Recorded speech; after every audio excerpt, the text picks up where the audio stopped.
The SOTS press, probably the most beautiful combination of strength and mobility in an exercise that we can do. Uh, for most people, getting into an ATG position, into that bottom squat, is hard enough.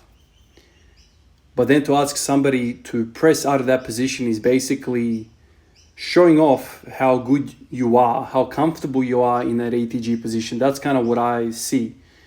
Is the ultimate expression of I'm really comfortable in an ATG position, because in order for you to be really comfortable in an ATG position, you'll pretty much have to be in a more kind of upright torso, leaning over, hunched over. That doesn't scream confidence, that doesn't scream comfort at all. But when you see somebody sitting in an ATG position and they can, maintain a solid structure to their torso, they're not compromising the lumbar spine, they're not compromising the thoracic spine. A lot of people can get into an ATG position, but they look understrained. They look like they're working hard for it, and there's no integrity in that spine anymore. So you can't really load a position like that with confidence, because the structure is not really built, that way to support weight the most optimal way, the most efficient way.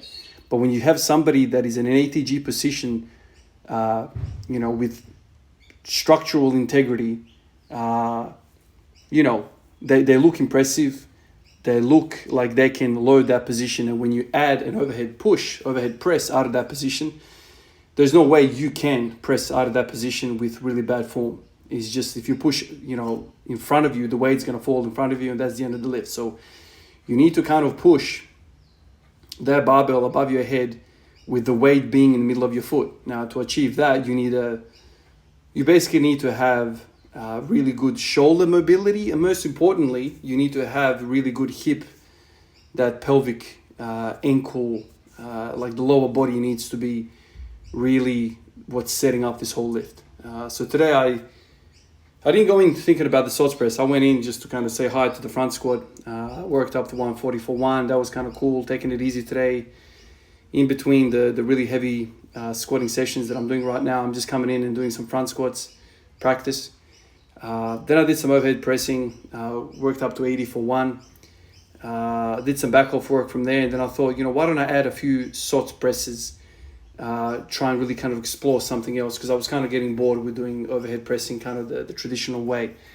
So I thought, well, let's do that. Let's see if I can do a SOTS press. And I took 2 or 3 goes to kind of set up how I need to set up. And what I ended up having to do is I needed to blow off some of that poor ankle mobility that I have by really, really externally rotating my ankles, my feet. So I've got this duck feet posture, trying to do anything and everything to get my torso as vertical as possible, because if I try to do a SOTS press exactly how I do a back squat, it just doesn't work. I just push the bar right in front of me and then it falls in front of me. So in order for me to stay most upright, what I'd have to do is bypass some of that ankle stiffness that I have, and kind of borrow some range of motion somewhere else. And so it is not a strong structural position for me. I'm just doing anything and everything to get that position overhead. And I guess if I spent some time with this, I would get better and better at it. But the interesting thing for me is that all of the pressure that I'm feeling when I'm doing the SOTS press is not where you think it might be. It's like smack bang in the middle of my back, middle erectors. And I think that's because I have mobility issues. So the bar wants to go in front of me. And so there's like a huge demand for the erectors to keep that shoulder girdle, keep that upper thoracic region extended, because there is a force now trying to, flex that thoracic spine because I'm pushing the bar in front of me. So I'm very much in distress when I'm doing the SOTS press. Lots of work to do there, but it really exposes one of the key elements that I probably have in my kinetic chain, and that's this failure to stay upright. If you think about my front squat, my back squat, there's a lean forward. Now, this lean forward could be related to many things, but it could also probably mean that maybe my mid thoracic, my mid back is weak. I don't know. That's definitely something that's getting highlighted as something that's working really, really hard in order for me to do the SOTS press.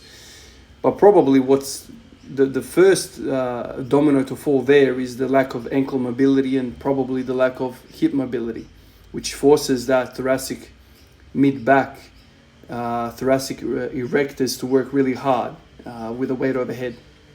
So it's an interesting thing to do, interesting, humbling, embarrassing type of movement to do. But you know, when you see some of the best weightlifters do it, they can tolerate so much weight from that position. It's almost very hard to believe. You know, not only can they press 100 kilos overhead, some of them even much more, but they can do it in that position. Like, it's just insane to think that they are so good at staying vertical. And it seems like that whole sport is about who can stay more vertical and use more quads. Because if any lean gets absolutely brutally punished in that sport. Anyway, guys, appreciate you guys, and I'll catch you in the next one. Peace out.